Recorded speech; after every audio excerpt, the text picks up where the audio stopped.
सर्व ज्येष्ठ नागरिकांचा नमस्कार. आणि आज जे आलेले आपले पाहुणे, प्रमुख पाहुणे आणि त्यांचे सहकारी आणि सांडपाड्यातील कार्यकर्ते यांचंही मी आमच्या संघातर्फे होलसेलमध्ये स्वागत करतो. मस्के साहेब, तुम्हाला आठवतं का माहित नाही की तुम्ही इथे आमच्या संघावर ग्राउंड मध्ये आले होते सकाळी प्रचाराला. परंतु त्यावेळी साहेबांनी आम्ही 2 शब्द बोलल्यानंतर संघाकडे बोट दाखवलं होतं, मी या ठिकाणी निवडून आल्यानंतर नक्कीच येणार आणि तो शब्द त्यांनी पूर्ण केलाय. असा आम्हाला अभिमान वाटतो आणि सांडपाड्याला गौरवास्पद आहे. मस्के साहेब, ही तुमची जी टीम आहे ही नुसती टीम नाही, ते नशीब बदलणारे लोक आहेत. ते नशीब बदलणारे लोक आहेत. फिनिक्स पक्षासारखे तुम्ही त्यांना पंख जोडलेले आहेत. आधार करणारं नेतृत्व तयार केलेलं आहे. तुम्ही उत्कृष्ट मार्गदर्शक आहात. तुम्ही मतदारसंघावर तुमचं लक्ष आहे आणि प्रेम देणार तुमचं नेतृत्व आहे. हे खरोखर आमचं परम भाग्य समजतो. सर, तुमचं वय 55 वर्ष आहे, माझं 77 वर्ष आहे. मी तुम्हाला मुलगा मानू शकतो. आणि आज आमच्या संघामध्ये जास्तीत जास्त ज्येष्ठ नागरिक 94 वर्षाचा आहे. मस्के साहेब, आम्ही तुमच्या मातृपितृस्थानी ज्यावेळी हे मातृपित्र हे जे लोक बसले उभा राहिले, ज्यावेळी मुलाबद्दल कुठलेही माता पिता टाळ्या वाजवतात, त्यांचा सांगपाड्यामध्ये नव्हे, ठाण्यामध्ये नव्हे तर जगामध्ये पहिला नंबर आहे. आणि म्हणूनच तुम्ही आपल्या मुलासाठी टाळ्या वाजवा. आम्ही फक्त ज्येष्ठ नाही, श्रेष्ठ आहोत. आम्ही म्हातारे नाही, म्हातारे आहोत. परंतु आमची ही जी सगळी मंडळी आहे, बाहेर म्हातारे आहे पण घरामध्ये धर्म वाटतात. हेल्पेज इंडियाच्या सर्वेक्षणामध्ये असं निदर्शनास आलेलं आहे की आपला ज्येष्ठ नागरिक 70% ज्येष्ठ नागरिक कुटुंबाला दबून राहतो, मुलांना दबून राहतो, सुनेपासून दबून राहतो आणि इतर जे काही श्रेष्ठ कुटुंबाचे सभासद असतील त्यांना दबून राहतो. परंतु आमचा ज्येष्ठ नागरिक रडत नाही, कुणाजवळ हात पसरत नाही. हे आमचं वैभव आहे, संघाचं वैभव.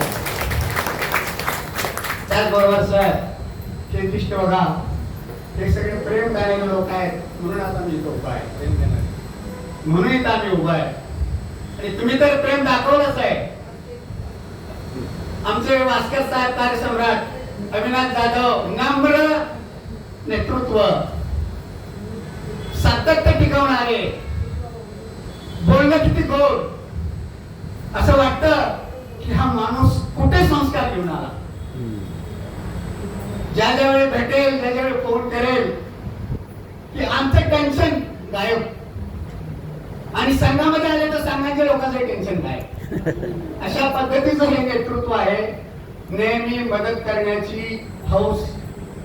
काय तुमचं काम आहे आम्ही बघू.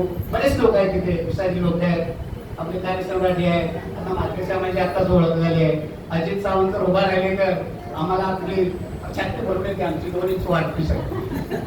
आणखी बरेच लोक आहेत आपले, रामचंद्र पाटील आहेत, प्रशाजी, बरेच लोक आहेत, बरेच लोक आहेत. काहींची नावं राहिली असली तर क्षमा करा, वय झालेलं आहे, मी काय लिहून घेतलेलं नाही. तरी पण आम्ही अजून बोलतच असतो. आता मला आणखीन एक गोष्ट आमच्या मस्के साहेबांकडून सांगायची आहे, ती म्हणजे शिवसेना खासदार गणेश मस्के साहेब त्यांची लोकसभा अध्यक्ष ओम बिर्ला यांच्या वतीने प्रेस काउन्सिल ऑफ इंडिया मध्ये सदस्य म्हणून नियुक्त करण्यात आले. याआधीही आपले उपमुख्यमंत्री एकनाथजी शिंदे साहेब यांनी त्यांच्यावर अनेक जबाबदाऱ्या सोपवल्या दिल्लीमध्ये. म्हणून तर आपण इथे आनंदाने जगतोय. तिकडून सगळं दिल्लीवरून तिकडे वाहत येते महाराष्ट्रात, म्हणून आपण इथं आनंदाने जगतोय हे तुम्ही विसरू नका. त्याचबरोबर नरेश म्हस्के साहेब यांच्यावर ती जबाबदारी जी सगळ्यात तिने सोपवली ते अगदी समर्थपणे सांभाळत आहे. प्रेस काउन्सिल ऑफ इंडियाच्या 3 सदस्यांच्या नावांची जी घोषणा झाली त्यामध्ये खासदार नरेश म्हस्के, ठाण्यामध्ये महाराष्ट्रात नरेश म्हस्के आणि दिल्लीला नरेंद्र मोदी. ते आमचे दबंगवाले लोक आहेत ना, खरोखर मोठी नळ नाही तर एक नदीच आमच्याकडे वाहत येते, मस्तीची नदी. पुढे नरेश म्हस्के साहेबांवर आणि 2 लोकांचं सिलेक्शन झाले, कालीचरण मुंडा आणि संबित पात्र. त्याच्यानंतर आता याने बऱ्याच लोकांनी सांगितलंय संसद रत्न की अशीच पुरस्कार मिळत नाही.